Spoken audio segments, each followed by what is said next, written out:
Thursday night? It's 100% a product of playing on Thursday night. Do you understand what guys' bodies go through, in a game, and then to have to turn around 4 days later and to play? I mean, look at the injury studies. They're off the charts. They're off the charts. So is this smart as it pertains to guys' health and safety? No, absolutely not. Drew Brees blasting the Thursday night football games after his Saints lose, and the NFL is having an identity crisis. The violence of the game has taken center stage, but the conversation has really taken different paths. In the last week alone, we've seen an MVP call out the league for the rash of injuries on Thursday night. 2 players were stretchered off the field on Monday night, including Ryan Shazier with a scary spinal injury. All the while, Shazier's own teammate Mike Mitchell believes taking the violence out of the game destroys its integrity. Like I said, the NFL is having an identity crisis. Hey, welcome to SI Now. So glad to have you with us. I'm Maggie, that is Robin, and patching in is the editor-in-chief of the MMQB, Peter King. Good enough to join us. He comes our way courtesy of Toyota. Let's go places. And Peter, how would you characterize the last few days, and what could the fallout be for the NFL? Well, Maggie, I think one of the things that I think if you look back at almost every year in the look, maybe almost every year that I've ever covered the NFL, there are weeks like this where the league is under fire for a barrage of things. In this particular case, the Goodell contract extension and all the hits, and Ryan Shazier laying in a hospital, one of the best defensive players in the league. I mean, players under fire and ripping the league. In my opinion, I don't think it's good, but I also don't think it's rare. And really, as far as the Thursday night injuries go, I mean, this is something that the NFL really is going to have to address. As of now, the NFL has a third-party injury tracker that basically claims that injuries are slightly down in Thursday games, which compared to Sunday and Monday games, which makes very little sense. And so I have not spent a lot of time examining the data that they have presented. But again, I'll just say one thing. I don't think Alvin Kamara got concussed last night because he was playing on Thursday night. I do think some of the injuries absolutely are fatigue related. And it's not good for teams to play Thursday night, particularly like the Saints playing Thursday night in week, whatever it is, 14. So I would definitely side with players in wanting that out. Problem is, Mike Florio wrote this a couple of weeks ago at Pro Football Talk. For players like Brees, I think they wouldn't mind taking a $100,000 or $200,000 pay cut to do so. But what would you say to players who essentially are, Florio wrote that the average player in the NFL would lose about $130,000 per year. And obviously it's going to be much less for minimum salary guys if Thursday night games were eliminated as a whole. So there's a lot more about this than simply saying, let's get rid of Thursday night football. Absolutely. We'll see you guys out there commenting on Facebook Live, on Periscope. Jerry says that Drew Brees is saying this is all because they lost. He said that's why he's whining about it. If they had won, he wouldn't be whining. Man up, you signed up to play a game. Meanwhile, Brandon says, what does Thursday have to do with anything? These guys play once a week and are complaining, although he didn't use that word. Look at any other sport where they play every single night. What do you think of that, Peter? Football's a different game, though. I mean, I agree with players who don't want to play on 3 days rest, especially late in the year. All these guys are beat up anyway. Quad bruises, tight hamstrings, everything. I mean, you're not getting the same, high quality of football that you would get if you were playing every 7 days. I totally agree with players. I'm on their side in this, but I'm just saying that if they're going to say, we give up Thursday night football, they also have to say we're going to give up X percentage of our paychecks as well. Fatigue, one of the reasons the NBA changed its schedule, obviously a totally different sport. Meanwhile, Sean Payton made a choking gesture toward the Falcons early in the fourth quarter with the Saints up 17-10. Devontae Freeman, he brushed it off, but did tweet "ain't LOL" before deleting it after the game. Peter, it's my opinion, if you're going to make the choking gesture, you have to go on to win the game. Was this out of character and a bad look for the coach? I mean, I was really surprised. It looked like it was in a very emotional moment of the game. And look, Payton is a feisty guy in competition. And I think his emotions got the better of him. That's what I saw. Meanwhile, Matt Ryan's numbers are way off his MVP pace a year ago through 3 picks last night. What happened? Or was last year actually the anomaly? You know, we'll find out. I mean, clearly this year is nothing like last year. I mean, the knee-jerk response is to say that he really misses Kyle Shanahan, which I believe he does. But I don't care who your coordinator is. The pass he threw right before halftime, that Marshawn Lattimore, it was a total telegraph job by Ryan. And Marshawn Lattimore intercepted it and almost took it to the house. So I think one of the things that, and I think his last interception was really forced. And so I think he's trying to make too many things happen, frustrated that their offense isn't anywhere near where it was a year ago when they were the 7th highest scoring team in NFL history. Peter, let's turn from two teams who have playoff aspirations to a team that clearly does not, the Cleveland Browns. They made yet another change in their front office. This time they fired their executive vice president, basically general manager, Sashi Brown. They've hired John Dorsey. What is the reaction, though, inside the league to owner Jimmy Haslam and how he's running his organization? I mean, you know, look, I think most people say make a decision and stick to it. But, Maggie, I'm telling you, 2 years ago when Sashi Brown was named, a bunch of people around the league basically thought this is a lawyer who is not really a day-to-day 14-hour-a-day scout football guy. So there was a lot of skepticism about him running the football side of the team. And obviously, he has presided over a team that passed on Carson Wentz and traded away the pick that, could have got them Deshaun Watson.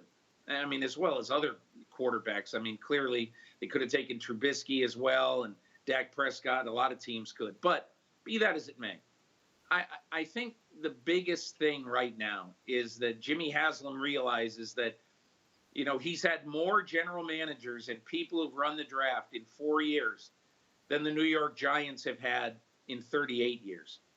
And, you know, he's had more coaches in the last 4 years, 5 years really, than the Pittsburgh Steelers have had in the last quarter century, or last half century rather. So I think the message from any smart person would be to hire somebody, get out of the way, and unless they're caught robbing a bank in downtown Cleveland in broad daylight, promise everybody in the organization that these guys aren't going anywhere for 3 years. Peter, today is actually Maggie's last show, and since you were here for the first show, we thought it might be appropriate if you had something to say for her send-off. I love Maggie, and I'm so proud of her because, you know, what I love about Maggie Gray is that she does not sway with the wind. She has opinions.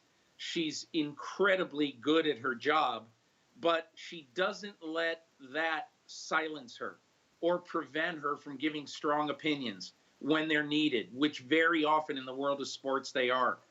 I'm absolutely deliriously happy for her because she deserves great things in her career and in life. And not only am I happy and everything for her, but I know that this is the start of an ascendancy that we're all going to watch and say, hey, we knew Maggie when. But I love Maggie Gray, and I'm really grateful that I got a chance to work with her for the last few years. Peter. That's too nice. You're the best, Maggie. Peter, thank you so much. Do you know how often people ask me, so you work at Sports Illustrated, do you know Peter King? And the fact that now I can say, not only do I know Peter King, I am friends with Peter King. That has been one of the great joys to work with you. The pleasure has been absolutely mine. Thank you for all of the interviews over the years, early, late, all the text messages. Can you come on? Can you do this? You were always such a pleasure. Just thank you. Hey, Maggie, listen, we'll always be friends. And I just want you to know that you've got so many people who are rooting for you to reach the highest of heights because no one deserves it more than you. Thank you. I'm not going to lose your number, by the way. Still going to call you for interviews. Good. Call me. Peter, thank you. Thank you. Maggie, you still have the rest of the show to get through. I know. The fantasy football playoffs are here. Touching. Here's the fantasy exec, Corey Parson, on who you should start and who you should sit.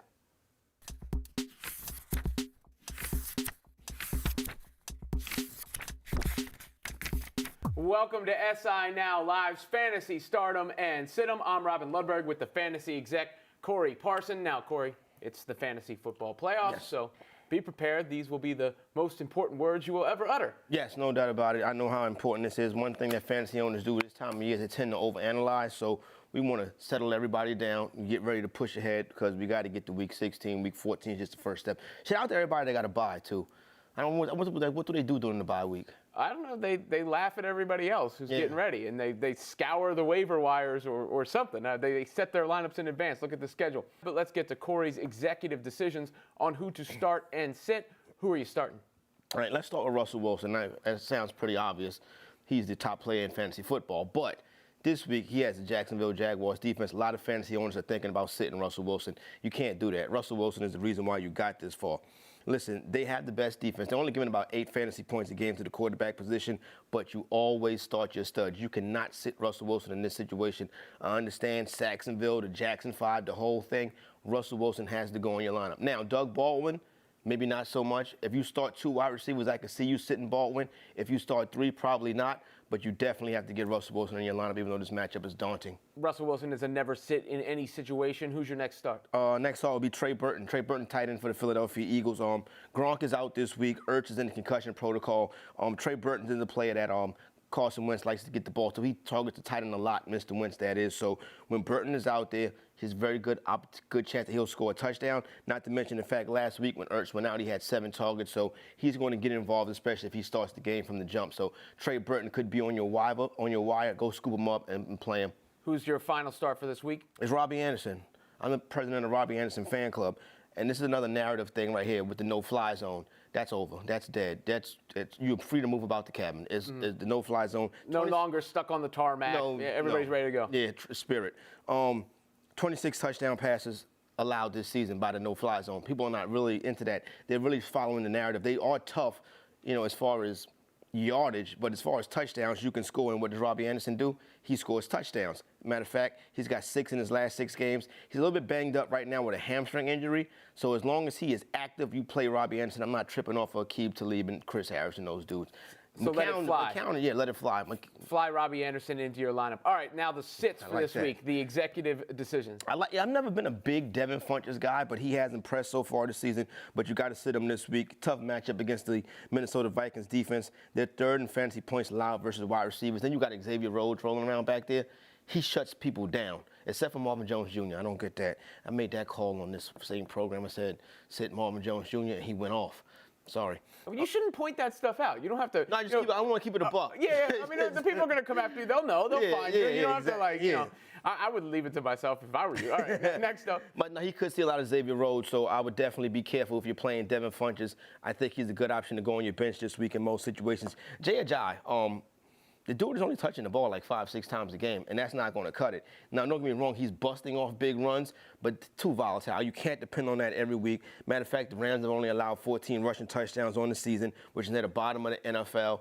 He's there, looks spry, playing well. They just rotate so many running backs in. I know people want to get him out there, but Jay Ajayi, a guy who was a 2nd-round draft pick, is not a must-start. He's more like a sit in Week 14. Fantasy all about opportunities. You can't just be hoping for that one big play to come up if Volume the opportunities aren't efficiency. there. Yep. Who's your final sit? Marcus Mariota. He's been a dog this year. He's quarterback 20 on the season. Andy Dalton has more fantasy points than Mariota, and so does Deshaun Watson. Deshaun Watson ain't played in a little bit now. In the past 2 weeks, Mariota hasn't topped 200 yards passing, not to mention the fact that on the road against the Vikings, who can be pretty stingy towards opposing fantasy quarterbacks, Marcus Mariota has been one of the bigger disappointments of the fantasy season. So there you have it, the executive decisions on who to start and sit. You can check back in next week for more starts and sits. We appreciate your questions, and thank you for watching.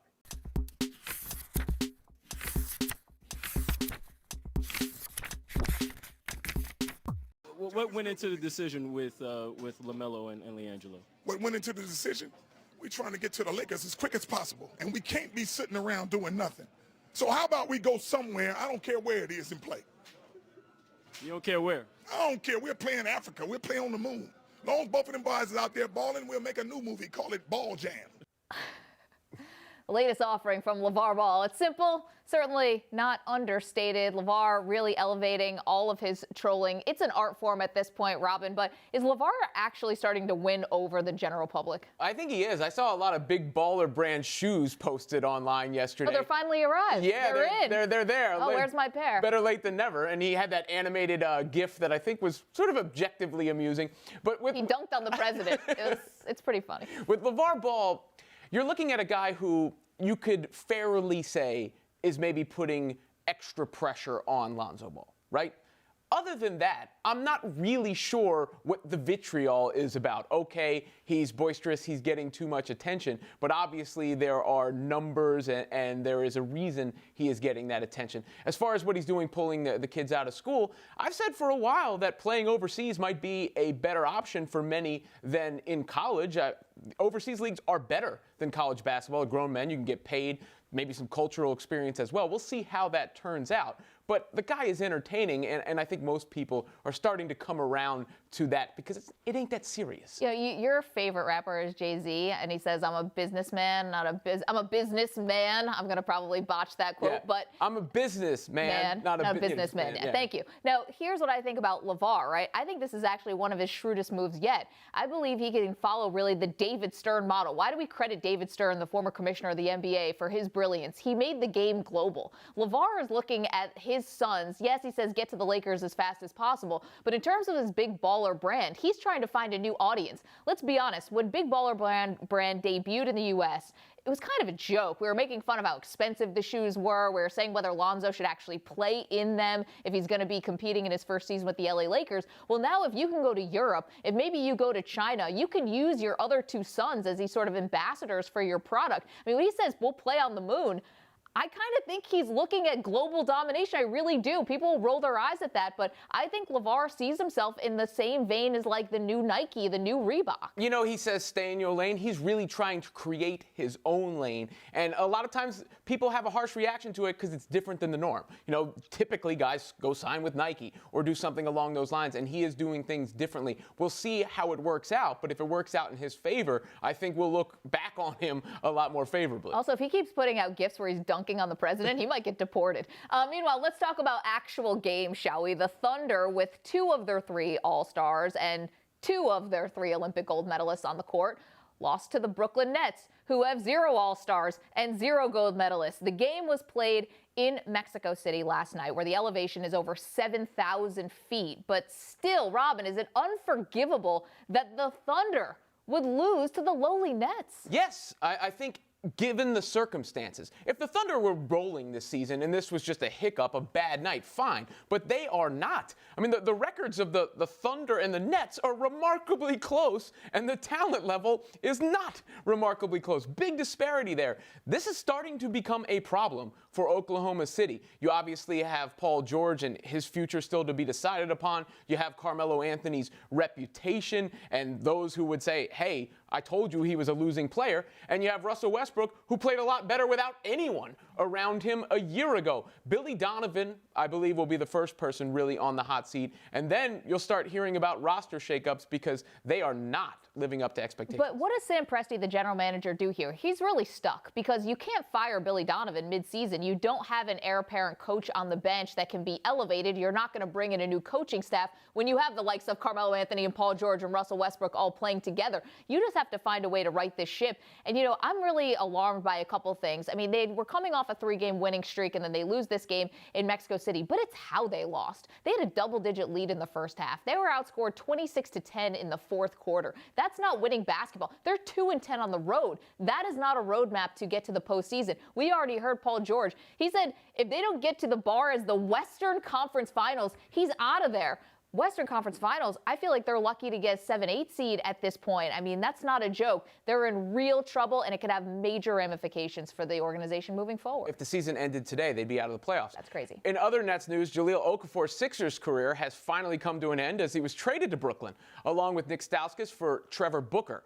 Will playing for BK save Okafor's NBA career? If it can be saved, this will be the move that will save it. I mean, I was at the Barclays Center when Jahlil Okafor got drafted. I've never seen a guy sulk the night he was drafted into the NBA. I'd never seen anything like it. He has been upset about going to Philadelphia ever since the moment it happened, and he was upset that the Lakers passed on him, never found his footing. He can score. At some point, he has to start making contributions on defense. Brooklyn has the personnel to help him if he wants to be helped. This is another shrewd move from Nets GM Sean Marks, who possibly inherited the worst situation any incoming GM ever has. No draft picks, hardly any talent, and he has somehow acquired some talent and some assets without sacrificing any part of the long-term future.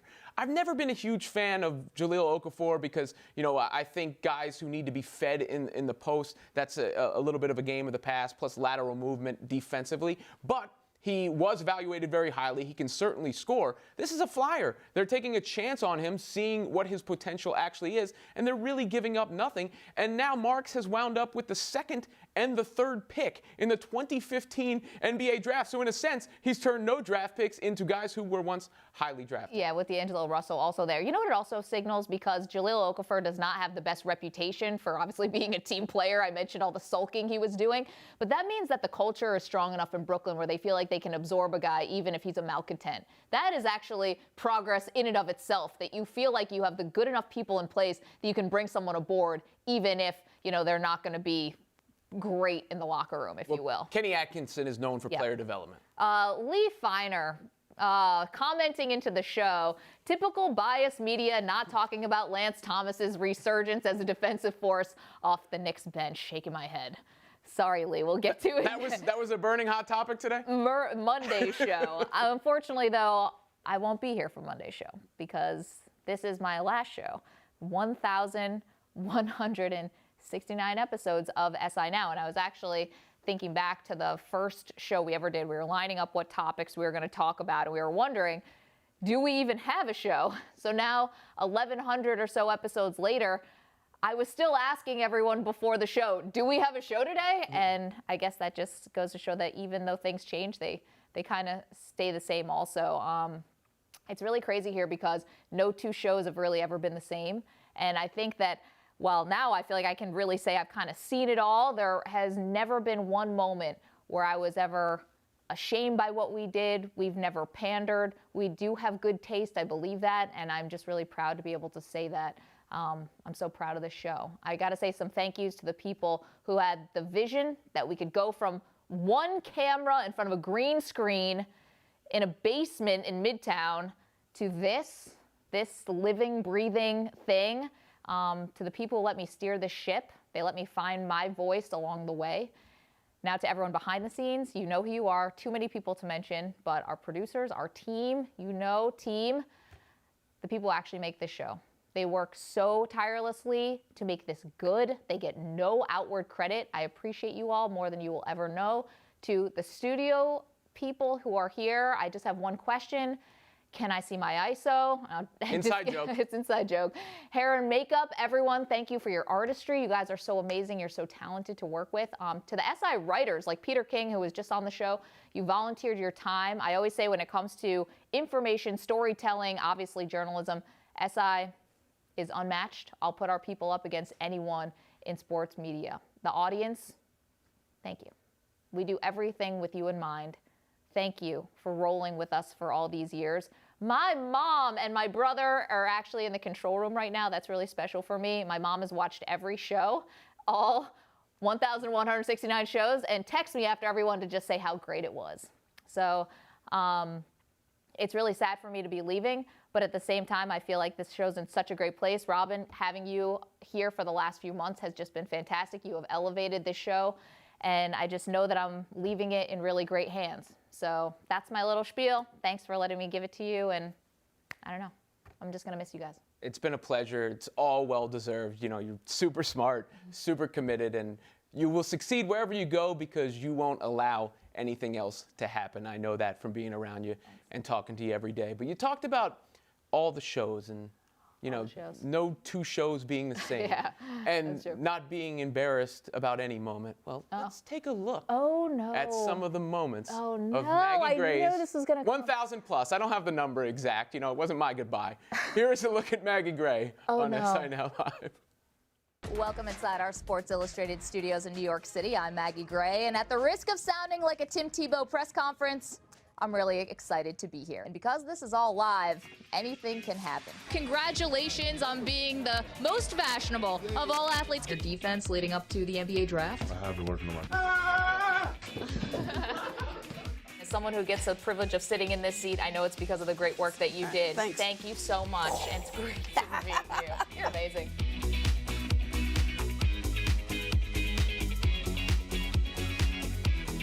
We like to have fun here on SI Now, but you know what's not fun? Burning your jersey. Don't do it. Chris Mannix is here for our Mannix Mondays. You like that? No, let's not call it that. You finally got me in a costume. Maggie Gray is awesome, baby, with a capital A. She's the 3S lady, super scintillating sensational. It's really fast. It's a lot faster than I thought it was going to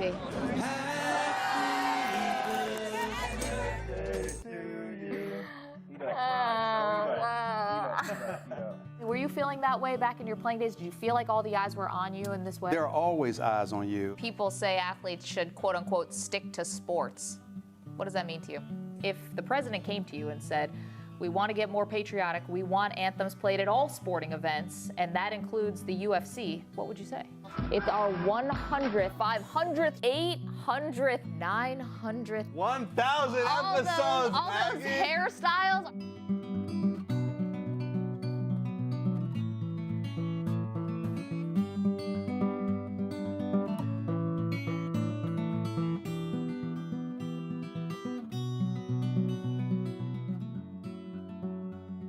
What started in an office conference room in 2013 has evolved into what you see today. And for all of you who've been with us and watched our show, thank you.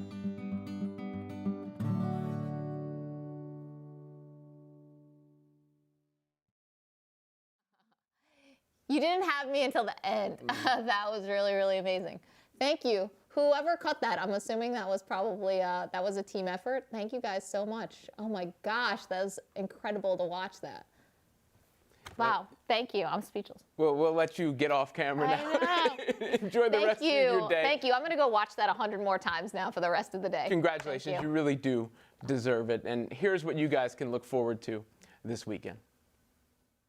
It's time for SI Now's Weekend Drive presented by Toyota. Let's go places. The College Football Conference Championships are over and the playoff is set, and that means only one thing: the Army-Navy game takes center stage. Last year, Army broke a long losing streak against the midshipmen. Now with a win over Air Force earlier in the year, Army can clinch the Service Academy's Commander-in-Chief trophy for the first time since 1996. Here's Army coach Jeff Monken with more on this week's matchup. This is certainly a big week for everybody here at the Academy, and I know both academies. The rivalry is I think the best in sports, and you can't help but feel the emotion and excitement as you get closer to the game. Navy will need to be sharp on third downs. Army leads the nation in third down conversions, and they're fourth in time of possession. Next, we head to the world's most famous arena, Madison Square Garden in New York City, for championship boxing. Vasily Lomachenko of Ukraine will put his junior lightweight title on the line when he takes on Guillermo Rigondeaux of Cuba. There is tons of excitement surrounding these top 5 fighters, and Lomachenko wants to deliver a good fight for the fans. This fight is very important for me because a lot of people, a lot of fans, a lot of media want this fight. If it's a very special fight for them, it's special for me. It will be interesting. Lomachenko has won 8 straight, 3 by way of knockout. Lastly, we headed to Jacksonville to see Russell Wilson and the Seahawks take on the Jaguars. Wilson ran for his life, extending plays against the Eagles defense last week. And Jaguar safety Jalen Ramsey has seen the video and had this to say about the team's mentality going into Week 14's premier matchup. You got to play. The Jaguars are enjoying their winningest season since 2010 and are looking for their first playoff berth in a decade. And that's what's in store for this weekend.